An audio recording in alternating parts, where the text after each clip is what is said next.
Even a powerful tugboat struggles when pushing a ship. Struggle, why we do it, and how to stop. I can hear the old adage, life is a struggle. And from one point of view, it is true. We live in a world where survival of the fittest shapes our lives. And it is easy to conclude that life really is a struggle. But what does it mean to struggle? For me, struggling means fighting a tough battle, trying to overcome some force that is as strong or stronger than I am. It means not knowing how to succeed, but pushing on. It involves effort, often futile effort, and the feeling is often one of eroding hope and can include thoughts of giving up. Here's my experience. Being in business for myself for many years, I have often felt that I was struggling. I had no training in business. I had conflicting desires about making money, and I always had a good work ethic and a desire to serve, but in fact, I wanted to always do the best job that I could at every job that I worked at. But being in business, even for the well-prepared, can feel like a struggle, let alone for me. The sheer quantity of things that needed to be done is overwhelming. And of course, I want to do them all well. But that's not enough. I also have to make a profit. This is a tall order indeed for someone who is not business-minded to begin with. How the heck do you balance all these factors? How do you make it all work? Answering those questions has been a process of a lifetime for me. And when I get tired and overwhelmed, or when I see my efforts making little effect, it does feel like a struggle. The weight of the job feels heavy in those moments, and I sometimes think, what's the use? Struggle is an emotional experience. To fight hard in a battle that I may not win is not the definition of struggle per se for me. To struggle is an internal experience more than anything. When I'm in good spirits, I see the daunting task of running a business only as a challenge that I'm willing to face. But when I'm in poor spirits, it feels like a struggle. The heaviest part is feeling that I won't succeed. What would that mean about me? It would mean somehow on an emotional level that I'm a failure. It becomes a struggle to maintain the identity of not being a failure at all costs. It's personal. This is why I sometimes continue to struggle on when others who are saner might have quit a long time ago. I have an attachment to a vision of what I'd like to do. Lofty goals can lead to struggle, right? Attachment lies at the root. Lofty goals alone are not enough to give the experience of struggling. There must also be an urgency, a need, an attachment. That attachment has to be there in order for the experience of struggle to come up. Without it, it's just a very challenging job. And I welcome challenges.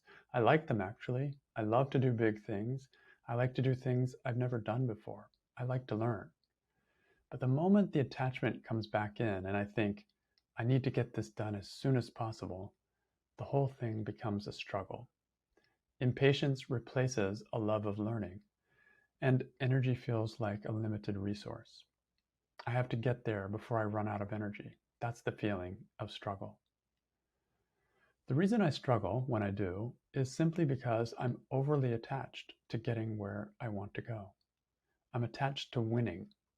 It feels heavy because I don't know how or even if I'll win. How to stop struggling? There are two ways to stop the struggle. One, of course, is to let go of big dreams. And there can be wisdom in this, and sometimes it is the wisest course of action. But a second way to stop the struggle is to simply loosen the attachment to the outcome. If I can dream big, yet hold my desire to succeed more loosely, the sense of struggle falls away. The pushing and yearning lessen, and a calmer mind emerges. Suddenly, I can see my business from a broader perspective. I can see the areas where my approach is weakest, and I can calmly seek new ways to approach the problem. In short, I become more rational. How to loosen attachment? My favorite way to play with attachment and to find a looser hold on ideas that I'm enslaved to is the work of Byron Katie. This simple approach of asking 4 questions and exploring opposites opens my mind even in the face of my most dearly held attachments. For example, in my business, I can easily question these thoughts. I need to increase my income.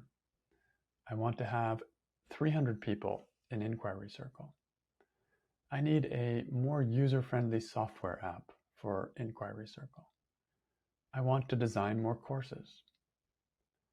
These are dreams, and when I question my dreams, I'm careful not to trash them. Dreams are wonderful ideas. They are desires worthy of pursuing, in my opinion. They are expressions of myself. But too much attachment, even to good dreams, can turn life into a struggle. When I question, I want to have 300 people in Inquiry Circle and really take my time with the inquiry, I find some wiggle room there. Having 45 people in this amazing group is also great. Let me enjoy this group size before it grows. And if I still want it to grow, which I do, let me think rationally about how to get there without any desperation about it. That's what doing the work does for me. It takes the urgency and desperation out. It removes any hint of a whining tone from my inner voice. And with that gone or lessened, huge jobs don't feel so much like a struggle to me. I have the energy to take the next step. Questioning, I can't do it. In addition to attachments, other thoughts that cause the feeling of struggle are the thoughts like, it's too much for me. I'm too weak, too inept to pursue my dreams. These thoughts make a difficult situation seem impossible.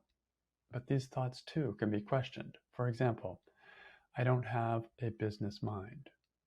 I don't have time to organize my business well. It's selfish to focus on earning money. Just questioning a few of these limiting beliefs can open up new ways of seeing any pursuit. For me, questioning I don't have a business mind is extremely refreshing and humbling. I do like to play shop, and I have since I was a kid. It's only the story that it's not spiritual that makes me think I shouldn't. So I like to question both sides of my experience of struggle, my attachment to my end goal and my limiting beliefs. Each reduces the stress in its own way and leaves my mind freer to use its creativity and intelligence to solve difficult problems. Where do you struggle? Do you struggle in a relationship, with money, with your health? Or do you struggle in trying to make friends, or in doing well in school? Stress will show you honestly where your struggle lies.